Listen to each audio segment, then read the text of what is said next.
नमस्कार दोस्तों, मैं रविशेखर कुमार अपने एजुकेशनल चैनल जीएस सब्सक्राइबर पर एक बार पुनः आपका स्वागत करता हूं। दोस्तों, आज हम लोग प्राचीन इतिहास का दूसरा सेट लेकर के आए हैं। इसमें भी आपको 10 सवाल देखने के लिए मिलेंगे जो काफ़ी परीक्षोपयोगी हैं। और यह सवाल जो बनाया गया है वह आपको अभिलेख चैप्टर से बनाया गया है। और हमारा दूसरा जो प्राचीन इतिहास में वीडियो बनाया गया था वह अभिलेख पर ही बनाया गया था। हालांकि दोस्तों, इसमें कई सवाल बनेंगे, इसमें 2-3 सेट बन सकता है सवाल, लेकिन हम लोग पहले सेट को देखने के लिए जा रहे हैं। तो आइए हम लोग अपने पहले सवाल को देखते हैं। अभिलेखों का अध्ययन क्या कहलाता है? ऑप्शन क है एंडोग्राफी, ख है एपिग्राफी, ग है रेडियोग्राफी और घ है कार्टोग्राफी। दोस्तों, इसका आंसर होगा ख एपिग्राफी। अभिलेखों के अध्ययन को एपिग्राफी कहा जाता है। हम लोग सवाल नंबर 2 देख रहे हैं। 2 नंबर का सवाल कहता है कि प्राचीन भारत में अभिलेख लिखवाने की परंपरा की शुरुआत किसने की? ऑप्शन क में है हर्यक वंश के शासकों ने, ख है शिशुनाग वंश के शासकों ने, ग है नंद वंश के शासकों ने और घ है मौर्य वंश के शासकों ने। दोस्तों, 2 का आंसर होगा ऑप्शन घ, मौर्य वंश के शासकों ने प्राचीन भारत में अभिलेख लिखवाने की परंपरा की शुरुआत की थी। अगर आपको याद हो, हमने आपको बताया था कि अशोक ने सर्वप्रथम प्राचीन भारत में अभिलेख लिखवाने की परंपरा की शुरुआत की थी।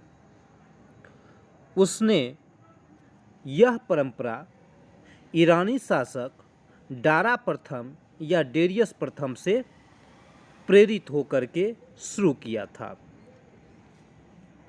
इसी तरह से इस सीरीज का तीसरा सवाल है, अशोक के अभिलेखों की भाषा थी। यानी कि सवाल पूछा जा रहा है कि अशोक के अभिलेखों की कौन सी भाषा थी। तो दोस्तों, ऑप्शन क है प्राकृत या अदमागधी, ख है फारसी, ग है हिंदी और घ है पाली।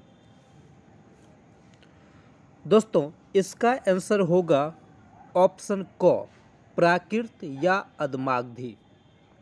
प्राकृत या अदमागधी अशोक के अभिलेखों की भाषा थी।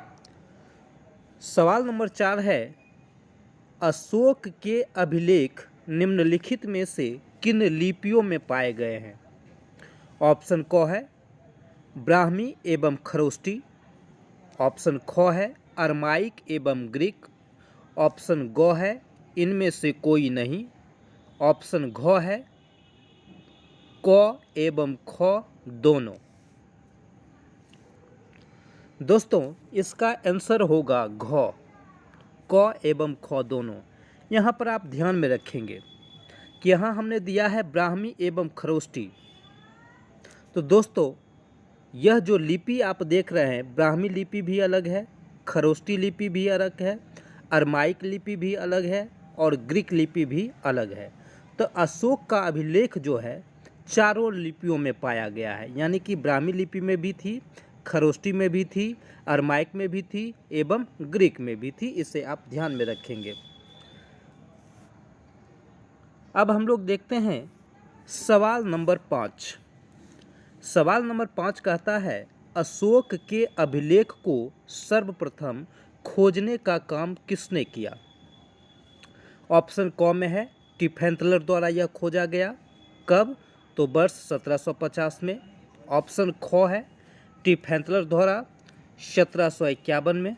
ऑप्शन ग है टिफेंतलर द्वारा 1752 में एवं ऑप्शन घ है टिफेंतलर द्वारा 1753 में। इसका आंसर होगा ऑप्शन क, टिफेंतलर द्वारा 1750 ईस्वी में सर्वप्रथम अभिलेख को खोजने का काम जो किया है वह टिफेंथलर के द्वारा किया गया है। कब किया गया है? तो वह 1750 का वर्ष था। सवाल नंबर 6 है, अशोक के अभिलेख को सर्वप्रथम 1837 में पढ़ने का काम किसने किया? यानी अगर दूसरा ये 6 नंबर का सवाल देखें तो यह सवाल कहता है कि अशोक के अभिलेख को सर्वप्रथम किसने पढ़ा था? तो दोस्तों ऑप्शन क है टिफेंथलर, ख है जेम्स प्रिंसेप, ग है राहिल मजुमदार और घ है हेरोडोटस। दोस्तों इसका आंसर है ऑप्शन ख, जेम्स प्रिंसेप के द्वारा।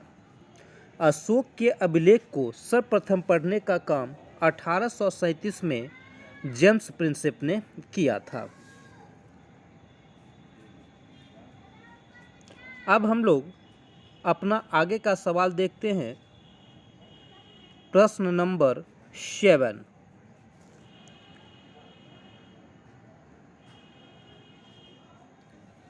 सात नंबर का सवाल है, रुद्रदामन का जूनागढ़ अभिलेख पाया गया। यानी कि रुद्रदामन का जूनागढ़ अभिलेख कहाँ पाया गया है?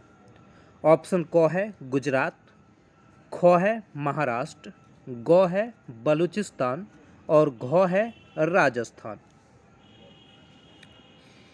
दोस्तों सवाल नंबर 7 का आंसर है गुजरात। इसका आंसर आपका हो गया गुजरात। इसे आप ध्यान में रखेंगे। यानी कि रुद्रदामन का जूनागढ़ अभिलेख कहाँ से पाया गया है? तो वह गुजरात से पाया गया है। ऑप्शन क आंसर होगा। 8 नंबर सवाल कहता है कि संस्कृत में लिखा जाने वाला प्रथम अभिलेख कौन सा है? एक बार पुनः सवाल को सुनेंगे। संस्कृत भाषा में लिखा जाने वाला प्रथम अभिलेख कौन सा है? तो दोस्तों संस्कृत भाषा में लिखा जाने वाला प्रथम अभिलेख रुद्रदामन का जूनागढ़ अभिलेख है, जो ऑप्शन क में दिया हुआ है। यानी कि अगर हम देखें तो ऑप्शन क में रुद्रदामन का जूनागढ़ अभिलेख है, ख में प्रयाग प्रशस्ति अभिलेख है, ग में महरौली अभिलेख है एवं घ में मंदसौर अभिलेख है। यानी कि 8 का आंसर जो होता है वह क होता है।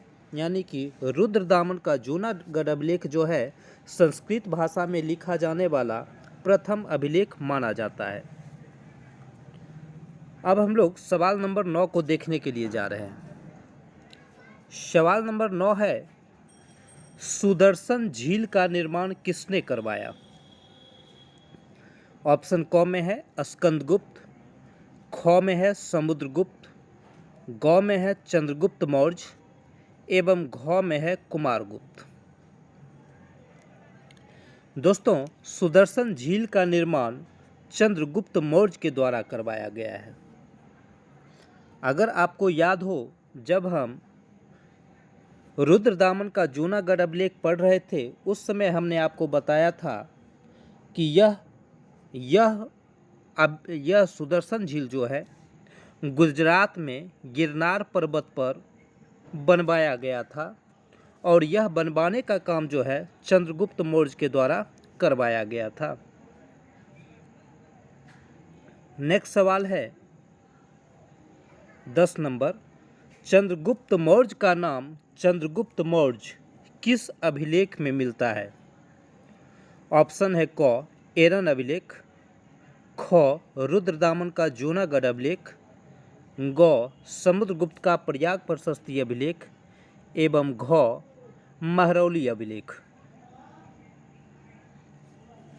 दोस्तों इसका उत्तर है रुद्रदामन का जूनागढ़ अभिलेख। रुद्रदामन का जूनागढ़ अभिलेख जो गुजरात से प्राप्त हुआ है, इसमें चंद्रगुप्त मौर्य का नाम चंद्रगुप्त मौर्य मिलता है। दोस्तों आज हमने पुनः 10 सवालों को देखा है और यह 10 सवाल जो है आपका अभिलेख से था। ये 10 सवाल आपका अभिलेख से था। इसमें से 2-3 सेट और सवाल अभिलेख से बनेंगे, जिसे हम पुनः 10 क्वेश्चन के रूप में आपके सामने नेक्स्ट डे लाएंगे। दोस्तों, अगर आपको हमारा यह प्रयास अच्छा लगे तो निश्चित रूप से आप हमारे चैनल को सब्सक्राइब करें, दोस्तों के साथ शेयर करें, कमेंट करें। साथ ही साथ 10 सवाल से अगर आपकी इच्छा हो या चाहत हो तो पुनः 10 सवाल से आगे भी बढ़ाया जा सकता है। चलिए, थैंक यू।